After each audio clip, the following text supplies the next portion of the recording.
आइए मित्रों, नैन आईएएस में आपका स्वागत है। जैसा कि आप जानते हैं कि सामान्य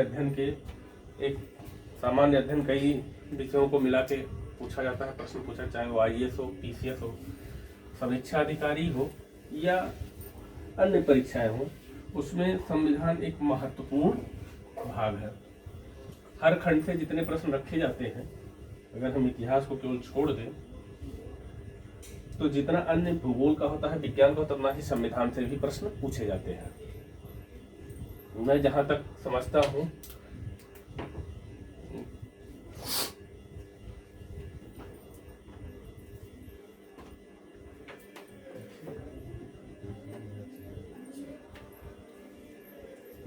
समझता हूं कि हमारे यहाँ संविधान के भी उतने क्वेश्चन आते हैं जितना कि भूगोल से आते हैं।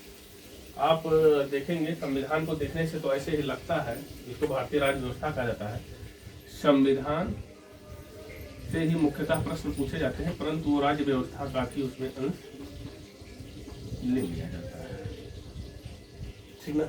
तो मैं सिर्फ आपसे कहना चाहूंगा कि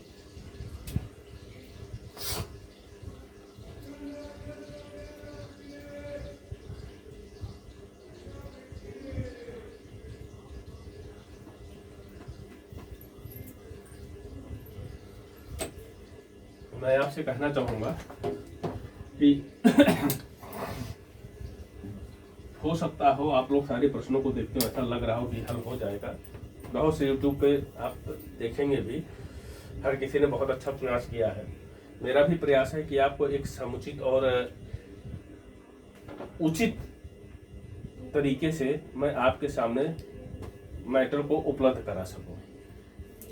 संविधान क्या है? संविधान जानने के पूर्व हमें ये जानना है कि संविधान अगर बना तो ऐसे ही नहीं बन गया अचानक से।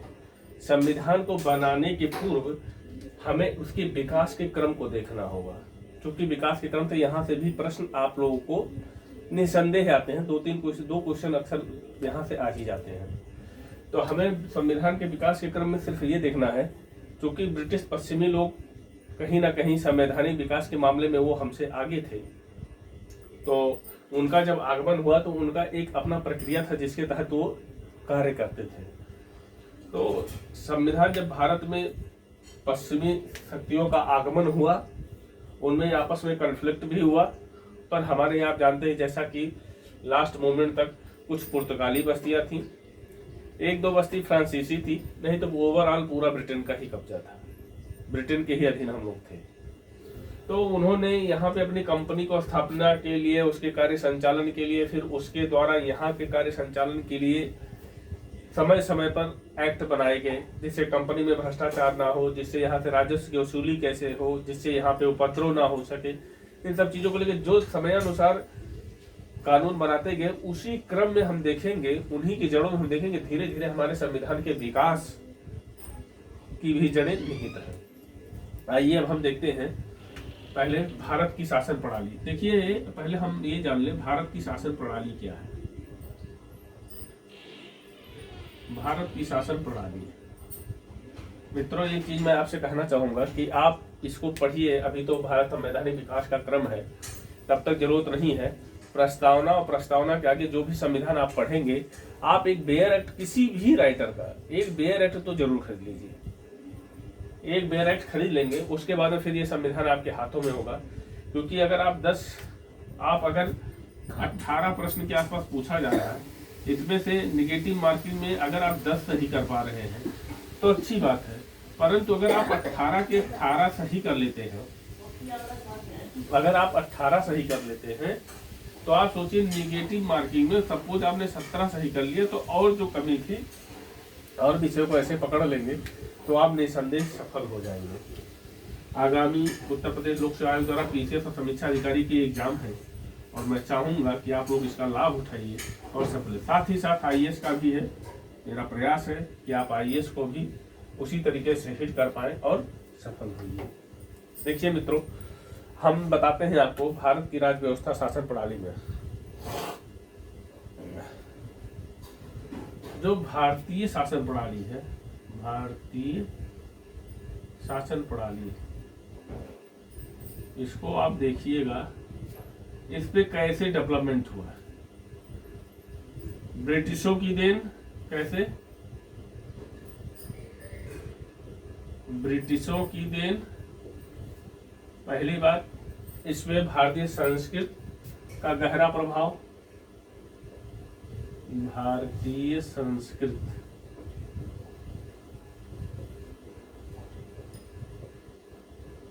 भारतीय संस्कृत का प्रभाव, साथ ही साथ आप देखेंगे, साथ ही साथ इस पे विश्व के संविधान से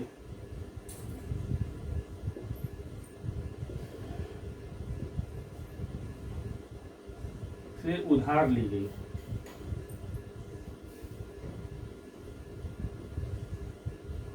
उधार ली गई, भारतीय विश्व के संविधान से उधार ली गई।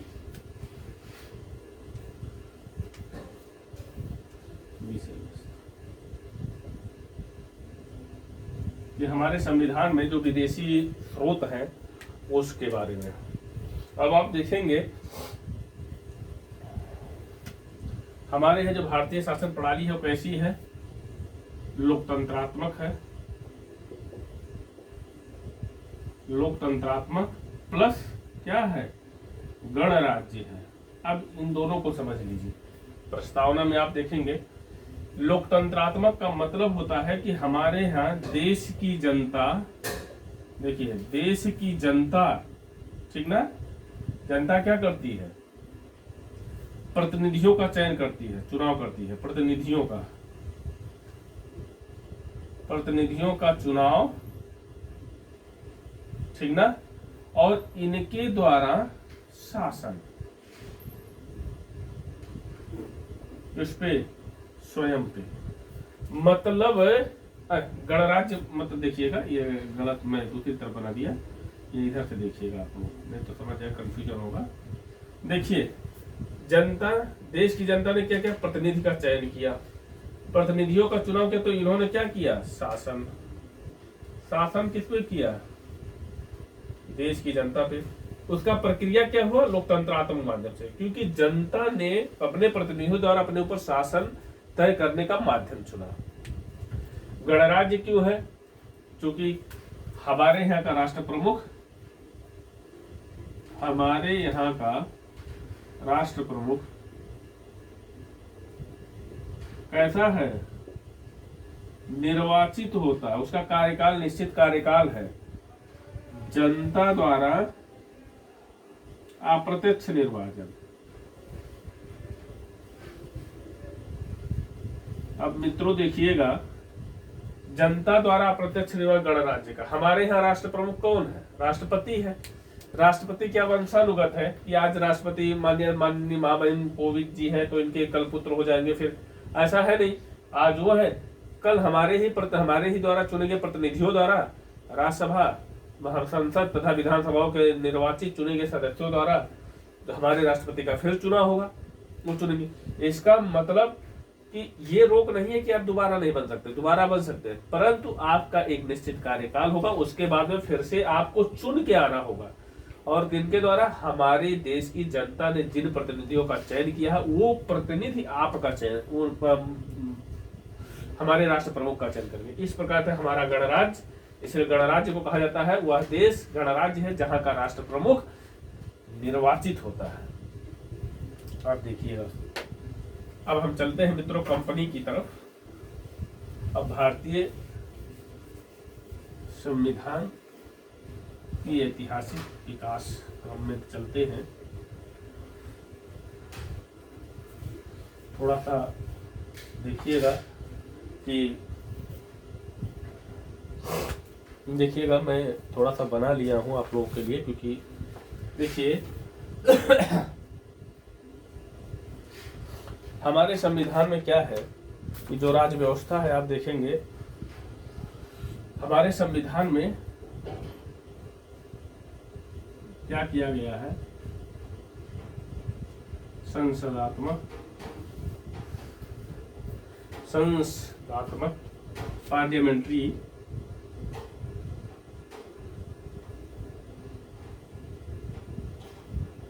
संसदीय, इसको ऐसे कर दे संसदीय। और दूसरा हो गया राज व्यवस्था। तो राज व्यवस्था, ये हो गया राज व्यवस्था। याद रखिएगा ये कैसा है, हमारे यहाँ का राज होता संघात्मक है। संघात्मक का मतलब समझते हैं क्या होता है? जहां राज्य अपनी सीमा में, जैसे ये है, ये हो गया केंद्र, ये हो गया केंद्र की परिधि, ये हो गया राज्य आबलिग राज्यों, ये इनकी परिधि है। दोनों संघात्मक का मतलब ये इनमें हस्तक्षेप नहीं करेंगे, हस्तक्षेप नहीं करेंगे शासन व्यवस्था में, और ना इनका हस्तक्षेप यहाँ होगा। ठीक ना मित्रों, ये आप जानिए। अब संवैधानिक विकास का क्रम हम लोग देखते हैं। ये मैं थोड़ा सा ये इसलिए बता दिया कि आप लोग जानिए कि क्या है।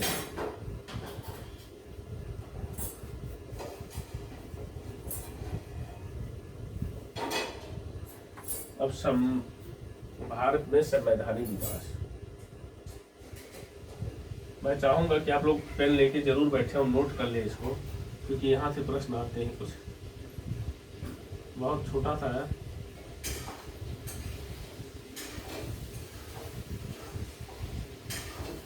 भारत में संवैधानिक विकास, देखिए भारत में संवैधानिक विकास दो है। एक तो आप ऐसे कर सकते हैं,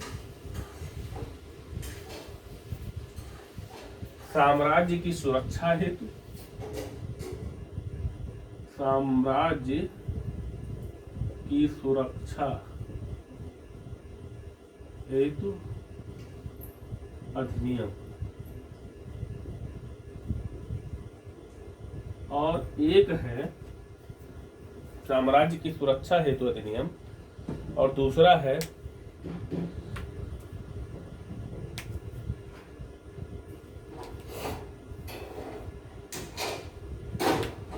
कंपनी के मामलों में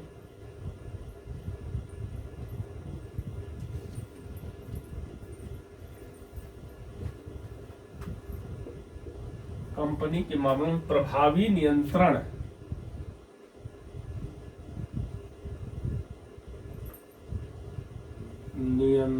स्थापित करने हेतु चार्टर, इसको कहा था राजलेख या चार्टर, इसको हम कहेंगे राजलेख, इसको इंग्लिश में चार्टर कहते हैं। देखिएगा चार्टर, अधिनियम इसको एक्ट कहा जाता है। ये 1858 के बाद से शुरू हुआ से आगे जितने भी आए ये अधिनियम है। ये 1600 से लेकर 1853 तक ये चार्टर हुए। ठीक ना? तो हम देखेंगे कंपनी के मामलों में प्रभावी नियंत्रण स्थापित करने हैं तो राजलेख कौन जारी किया?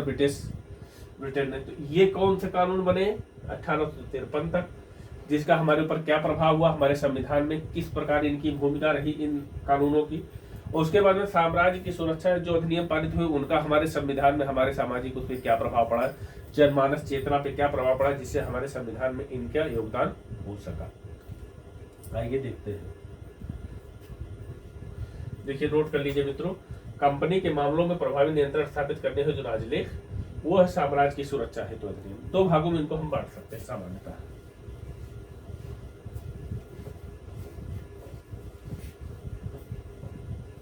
देखिए अब पहले तो हम आएंगे 1600 का राजलेख।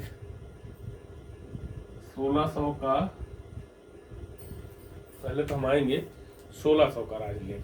ठीक है, 1600 बहुत कुछ नहीं, बस एक ही चीज था। 1600 का राजलेख अगर हम लिख देते हैं, इसका मतलब है 1600 चूंकि एक ब्रिटिश ईस्ट इंडिया का एक कंपनी का, ब्रिटेन में एक कंपनी का गठन किया गया कई लोगों ने मिलकर, और जिसको यह अनुमति दी गई, जिसका नाम रखा गया 31 दिसंबर, याद रखिए ये कई बार पूछा भी गया है, 1600 को महारानी एलिजाबेथ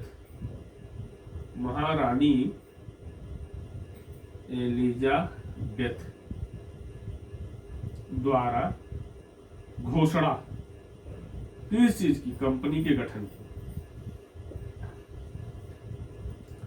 कंपनी के गठन की घोषणा कर दी गई, द्वारा कंपनी के गठन की घोषणा कर दी गई। 31 दिसंबर 1600 को महारानी एलिजाबेथ द्वारा घोषणा कंपनी के गठन की।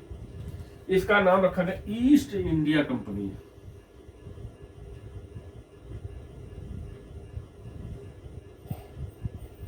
ईस्ट इंडिया कंपनी, ठीक ना। और इसको भारत में व्यापार करने का अधिकार दिया गया। भारत में मतलब पूर्व में व्यापार का, भारत ब्रिटेन से पूर्व व्यापार का अधिकार दिया गया। अब देखिए 1600 में बस इतना ही क्यों कहा गया था?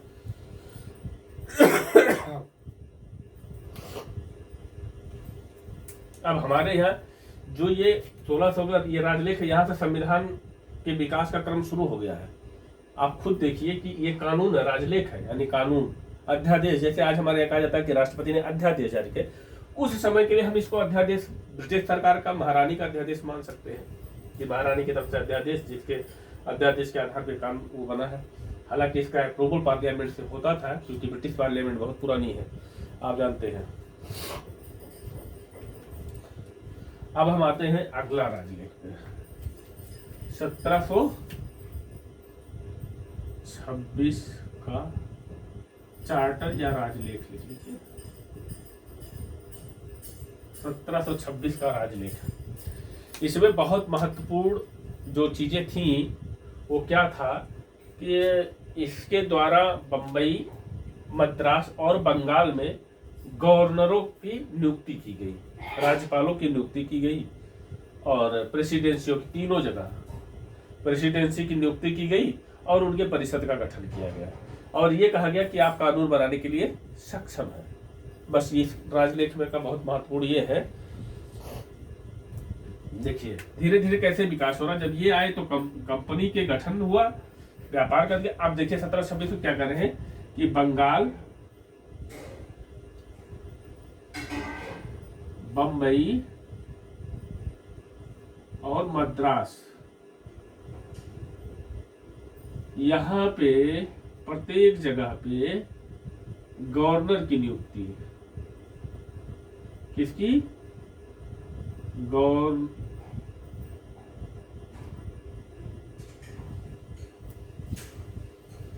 राज्यपालों की नियुक्ति। राज्यपाल मतलब गवर्नर ही होता है, इसे लिख लीजिए, नहीं तो कंफ्यूज करेंगे। गवर्नरों की नियुक्ति हुई, प्लस परिषद का गठन, इनकी परिषद का गठन हुआ। अब देखिए ये तो जैसे हेड हो गया, ठीक है। ये परिषद एक संसद की तरह कार्य करती थी। इसमें 2, 3, 4 सदस्य होते थे जो कानून बनाने के लिए अपना विचार विमर्श करते थे, उसी आधार पे कानून बनाते थे। अब धीरे धीरे देखिए कैसे अब गवर्नर की नियुक्ति हुई, विकास का क्रम आप देखिएगा। अब हम आते हैं 1726 के बाद में महत्वपूर्ण सीधे आ जाता है हमारे पास, केवल महत्वपूर्ण चीजें जहां से प्रश्न आते मैं आपको बता दूं। 1726 का राजलेख हो गया। इसके बाद में फिर आ गया 1773 का रेगुलेटिंग एक्ट,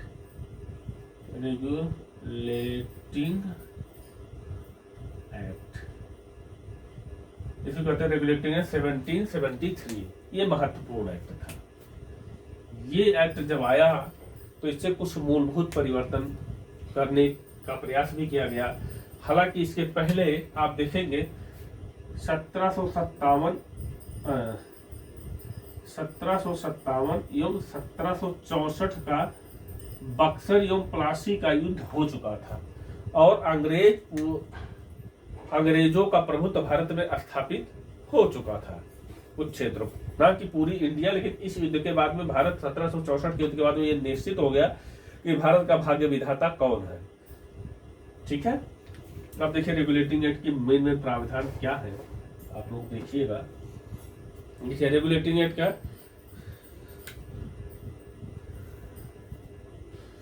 इसमें ये किया गया कि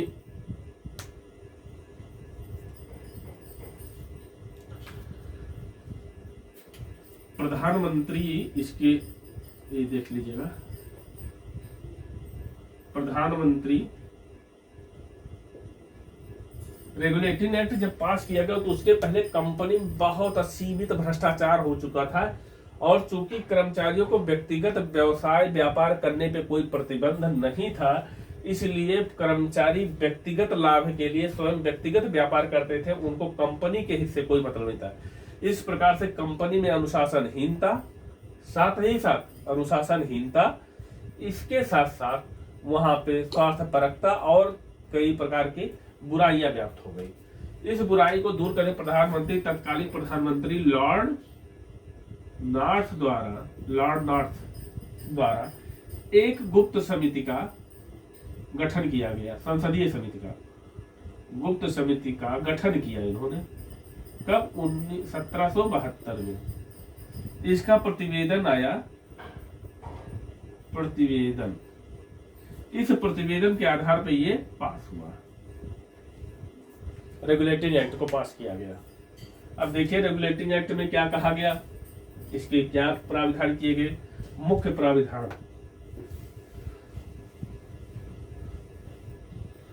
प्रावधान क्या है इसके,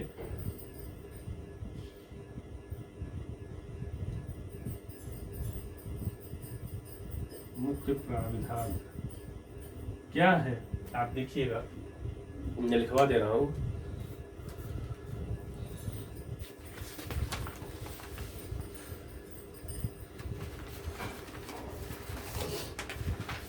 देख लीजिएगा।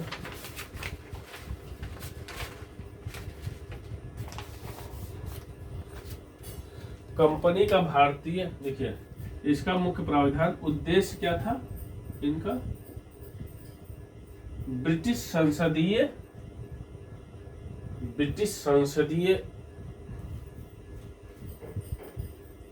इनका उद्देश्य था ब्रिटिश संसदीय नियंत्रण। मित्रों, जब आप संविधान पढ़ेंगे तो भारत के संविधान में भारत में हमारे यहाँ संविधान सशक्त है, सार्वभौम है, संप्रभु है। लेकिन ब्रिटेन में वहां की संसद संप्रभु है, हमारे यहाँ से अलग है। वहां हमारे यहाँ लिखित संविधान, उनके यहाँ लिखित संविधान है। उद्देश्य ब्रिटिश संसदीय नियंत्रण, किस पर? कंपनी पर संसदीय नियंत्रण स्थापित करना।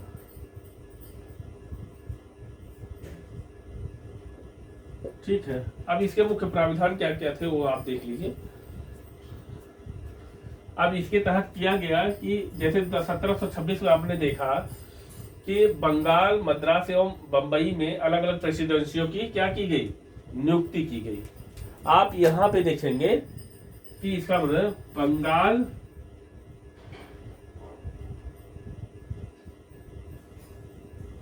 और जो बंबई था और प्लस मद्रास, यहाँ गवर्नर तो है नियुक्त, यहाँ गवर्नर, यहाँ के गवर्नर है, पर इनको किसके सबऑर्डिनेट बनाया गया है, इनके अधीन। जो बंगाल का गवर्नर था उसके अधीन कर दिया गया, बंबई के गवर्नर को, इनके गवर्नर को किसके अधीन,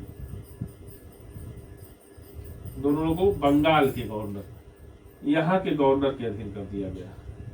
अब आप देखेंगे जब बंगाल के गवर्नर के अधीन कर तो इनको एक नया नाम दिया गया, एक नया नाम अब दे दिया गया, क्योंकि ये भी गवर्नर, ये भी गवर्नर, ये भी गवर्नर, तो एक नया नाम क्या हो गया, गवर्नर जनरल।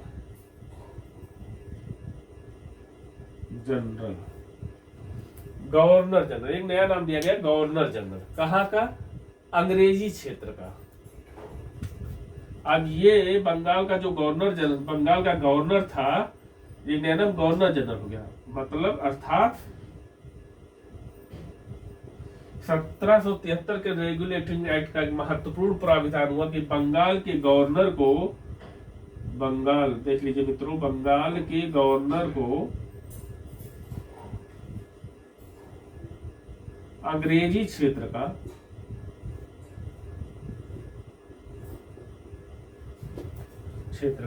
गवर्नर जनरल बना दिया गया।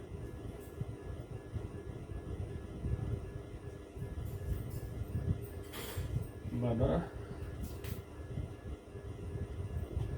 दिया गया।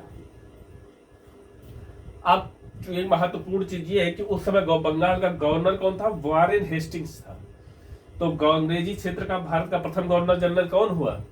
भारत का प्रथम क्षेत्र, ये पूछा जाता है, वारेन हेस्टिंग्स।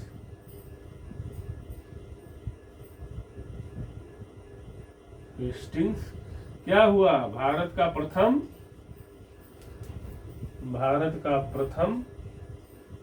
क्योंकि जब ये एक्ट आया उसके बाद में ये जो प्रक्रिया चेंज की गई और यहाँ ये बना दिया गया। उस समय यहाँ का कार्यभार संभाला था गवर्नर के रूप में। कार्यभार किसके पास था? कार्यभार संभाला इसने। तो जब ये पद बना तो ये उस समय वहां पे था, तो वारेन हेस्टिंग्स हो गया भारत का प्रथम गवर्नर जनरल, हो गया। ठीक है। और बंबई और मद्रास इसके अधीन हो गए। अब अंग्रेजी क्षेत्र के लिए कोई भी निर्णय, और इसके परिषद का गठन किया गया। ये एक नाम गवर्नर जनरल, परिषद का गठन। देखिए, परिषद का गठन किया गया। परिषद का मतलब जानते हैं, सदस्यों द्वारा,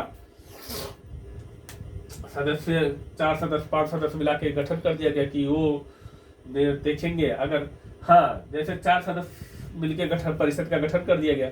अब इसमें यह व्यवस्था की गई कि बहुमत के द्वारा निर्णय होता था, और जब मत बराबर पड़ जाते थे तो गवर्नर जनरल फिर अपने मत का प्रयोग करता था। इस प्रकार से किस चीज का आया? मतदान की प्रणाली का आरंभ हुआ हमारे यहाँ।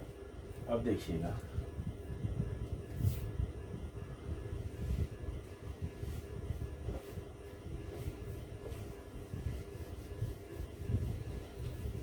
मित्रों यहां से क्वेश्चन आता है, आप उठा के देखेंगे। 1773 का रेगुलेटिंग एक्ट, इसका मेन प्रावधान यही है कि वारेन हेस्टिंग्स को भारत का प्रथम गवर्नर जनरल बना दिया गया। दूसरा महत्वपूर्ण ये है कि इसी के बाद एक उच्चतम न्यायालय की स्थापना। दूसरा पॉइंट है उच्चतम न्यायालय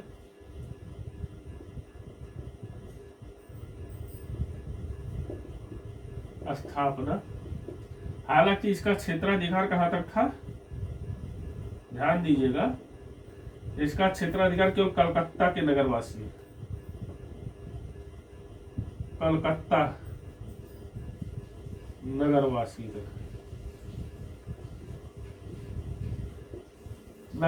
तक केवल था। बाहर के लोग पक्षकारों द्वारा अपनी सहमति से यहां आ सकते थे, लेकिन ये कलकत्ता के बाहर के मामलों को ऐसे नहीं सोच सकता जब तक पक्षकार आपस में सहमत ना हो। ठीक है, तो ये भी प्रश्न पूछा जाता। अब ये पूछा जाता है प्रथम मुख्य न्यायाधीश, तो इसमें 4 न्यायाधीशों की नियुक्ति हुई।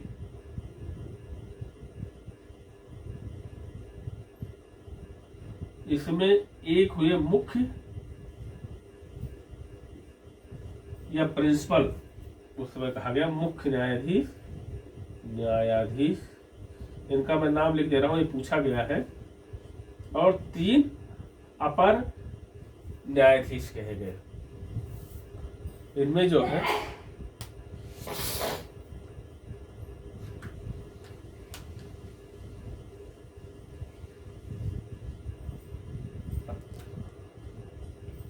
चेम्बर्स, लेमिस्टर और हाइट,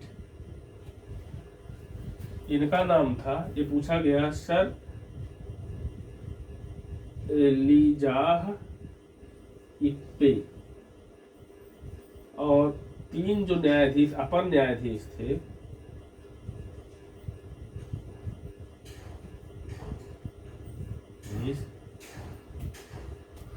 वो लेमिस्टर, और ऐसे ये पूछा नहीं जाता है, बस आपको ये पूछा जाता है सर एलिजाह इप्पे। देखिए मित्रों, मैं एक चीज बताना चाहूंगा आपको स्पष्ट, कि ये 1773 का रेगुलेटिंग एक्ट आपको अक्सर मिलेगा, पूछा जाएगा। 1813 का रेगुलेटिंग एक्ट 1813 का होगा, 1833 का हो गया, 1853 का हो गया, और 1858 या 1861 का पूछ लिया जाता है। उसके बाद 1892, 1909, 1919, 1935, इसके आगे फिर 1900 में जितने हैं सब पूछे जाते हैं। मैं ये बता दिया, यहाँ से पूछा जाता है, प्रश्न पूछा गया, ये देखेंगे आप, यहाँ से प्रश्न पूछा हुआ है। उच्चतम न्यायालय की स्थापना कब हुई? 1774 में एक उच्चतम न्यायालय की व्यवस्था की गई। किस लिए? क्योंकि कानूनों का व्याख्या कौन करेगा। इसमें इसके पहले प्रावधान किया गया, गवर्नर जनरल बना दिया गया अंग्रेजी क्षेत्रों का पूरा वो मिला के। आप देखेंगे एक मुख्य प्रावधान इसका और देख लीजिए, आप लोग नोट कर लीजिए। एक प्रावधान और है, हमने नोट किया है, जो हमें लगा कि पूछा जा सकता है।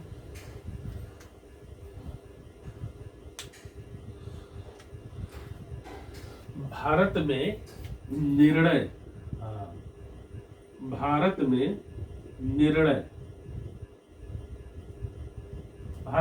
बहुमत के आधार पर, भारत में बहुमत के आधार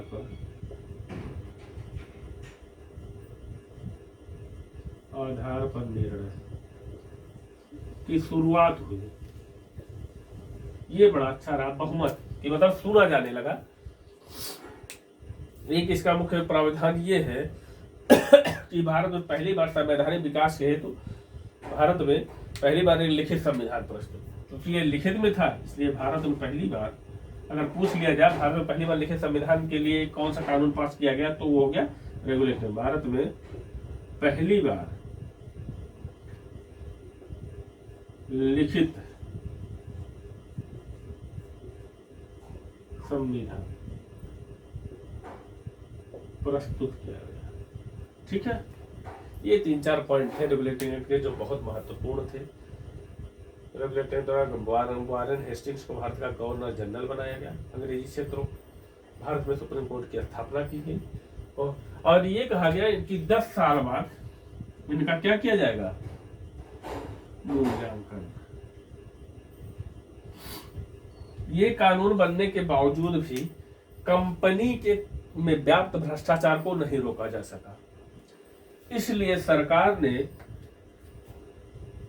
जब रेगुलेटिंग कंपनी में व्याप्त भ्रष्टाचार को नहीं रोका जा सका, तो कंपनी ने 1784 में एक और कानून पास किया। ये आप जानिए, उसका उद्देश्य नहीं आता है, बस उसको ये आता है रेगुलेटिंग एक्ट की कमियों को दूर करने के लिए निम्न से कौन सा एक्ट पास किया गया। याद रखिएगा, पिट्स इंडिया, इसको नाम दिएगा पिट्स इंडिया एक्ट 1784। इसका उद्देश्य था रेगुलेटिंग एक्ट में व्याप्त दोषों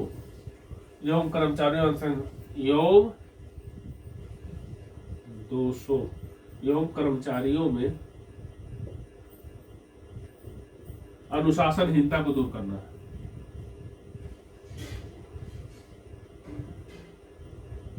शासनहीनता को दूर करना।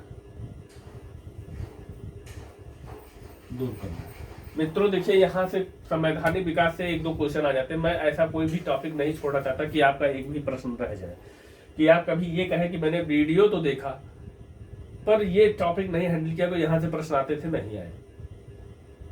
बस केवल ये मिलाने के लिए कभी दे दे तो याद रखिएगा, पिट्स इंडिया एक्ट 1784 में पास किया गया था।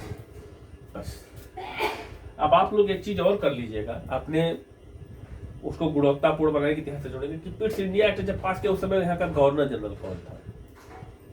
ठीक है, देख लीजिए, कॉर्नवालिस, ठीक है, था या कौन था, क्योंकि वारेन हेस्टिंग्स इसी के बाद जाता है। देखिए, अब आता है इसके बाद में पिट्स इंडिया एक्ट, अगर आप कर लेते हैं तो 1793 का राजलेख, 1793 का नहीं, सीधे आ जाइए 1813 का राजलेख। 1793 का नहीं महत्वपूर्ण है, 1813 13 का राजलेख।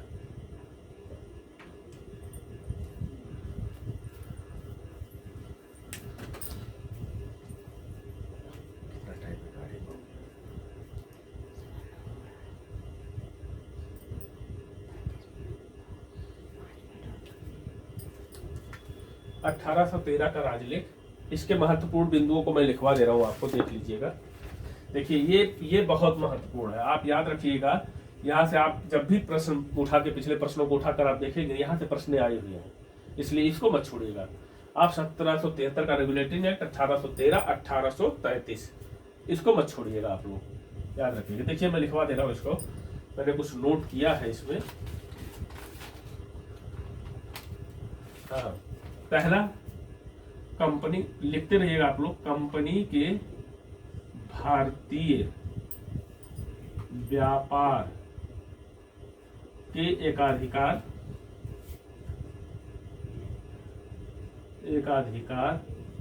को समाप्त कर दिया गया, इस अधिनियम द्वारा समाप्त कर दिया गया। ठीक है, परंतु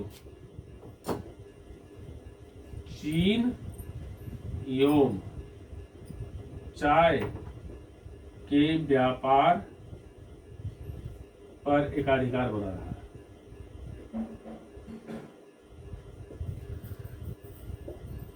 रहा, ठीक है। अगला पॉइंट है इसका, कंपनी को अगले 20 वर्षों के लिए, कंपनी को अगले 20 वर्षों के लिए, आप देख रहे होंगे ये जो कंपनी आई थी, इसका शुरू में ऐसा साम्राज्यवाद का कोई नीति नहीं था, इसका केवल और केवल आर्थिक उद्देश्यों को, आर्थिक लाभ प्राप्त करने के लिए ही ये भारत में आई हुई थी। फिर आने के बाद में इसका उद्देश्य बदलता गया। तो कंपनी को अगले 20 वर्षों के लिए व्यापार की अनुमति,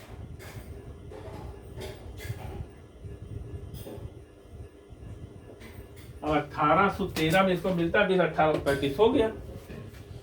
ठीक है, एक और महत्वपूर्ण ये पूछा गया है प्रश्न, ईसाई पूछा जाता है, ईसाई मिशनरियों को किस अधिनियम के तहत भारत में धर्म प्रचार की अनुमति मिली? तो कौन सा अधिनियम है? 1813।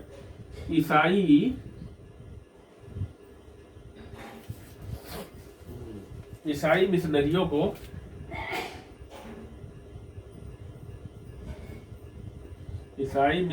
को धर्म प्रचार की अनुमति भारत में, धर्म प्रचार की अनुमति मिल गई। ठीक है, अब आप देखेंगे एक और है, और भारत की शिक्षा पर पहली बार, महत्वपूर्ण पॉइंट ये सब आए हुए हैं, भारतीय शिक्षा पर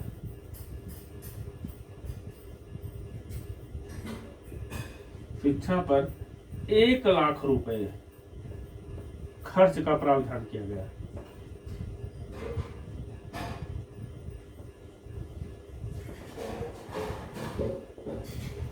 मित्रों याद रखिएगा, ये प्रश्न और ये प्रश्न बहुत इंपॉर्टेंट है, बहुत इंपॉर्टेंट है, इसको भी याद रखिएगा, अक्सर पूछा जाता है।